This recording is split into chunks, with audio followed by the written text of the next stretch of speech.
बकरी के बाल को ना समझे बेकार, विदेशी बाजार में धागे की है डिमांड। इन प्रोडक्ट से कर सकते हैं तगड़ी कमाई।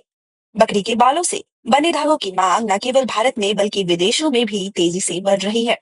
खासतौर पर मोहायर, कश्मीरी और एंगोरा ऊन जैसे उच्च गुणवत्ता वाले रेशों से बने धागे अंतरराष्ट्रीय बाजार में काफी लोकप्रिय है।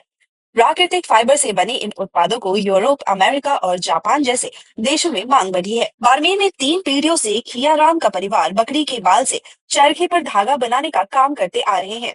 सूरत से व्यापारी गांव में ही माल खरीदने आते हैं। धागा बनाने वाले बंशीलाल ने बताया कि विरासत में मिले काम को जारी रखना जरूरी है। कभी कभार माल बेचने के लिए भी जाना पड़ता है। माता पिता दोनों पूरे दिन हाथों से चरखा चलाकर माल तैयार करते हैं। कमाई कम होने के बावजूद संस्कृति को जिंदा रखने के लिए पूर्वजों के काम को करने में जुटे हुए हैं। बकरी के बालों से बने धागों की मांग न केवल भारत में बल्कि विदेशों में भी तेजी से बढ़ रही है। खास तौर पर मोहायर, कश्मीरी और एंगोरा ऊन जैसे उच्च गुणवत्ता वाले रेशों से बने धागे अंतर्राष्ट्रीय बाजार में काफी लोकप्रिय है। ये धागे अपनी नरमाहट, मजबूती और ऊष्मा संरक्षण की विशेषताओं के कारण ऊंची कीमत पर बेचे जाते हैं। सरहदी बाड़मेर में 3 पीढ़ियां मिलकर बकरी के बाल से चरखे पर धागा बनाने का काम कर रही है। मेहनत अधिक और कमाई कम, इसके बावजूद खियाराम का परिवार परंपरागत संस्कृति को जीवित रखने में जुटे हुए हैं।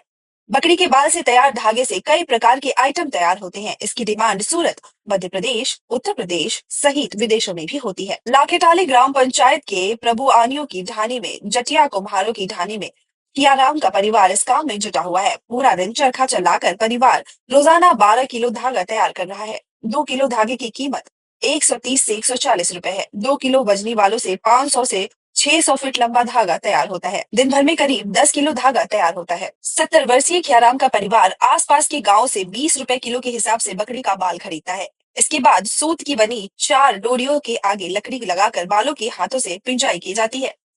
इससे जमे बाल अलग अलग होने के साथ नरम किए जाते हैं। एक बार में करीब 2 किलो छोटे छोटे बालों के पूने तैयार किए जाते हैं। इससे कई डिजाइन की दरी, जुरोई, ऊंट के पालन की तंग, जालंग बोरे, चौक बोरा, ओढ़ने के लिए भाखला, ब्रश, कपड़े, चीका, तंग पट्टी, मोरखा, खेसला, घरेलू कार्य के लिए रस्सी, बोरे तैयार किए जाते हैं। प्राकृतिक फाइबर से बने इन उत्पादों की ओर लोगों का झुकाव बढ़ने से यूरोप, अमेरिका और जापान जैसे देशों में भी इसकी मांग में लगातार वृद्धि हो रही है। इससे ग्रामीण पशुपालकों और बकरी पालन उद्योग को एक नया अवसर मिल रहा है, जिससे वे अपनी आजीविका और बेहतर बना सकते हैं। Bureau report, times bull.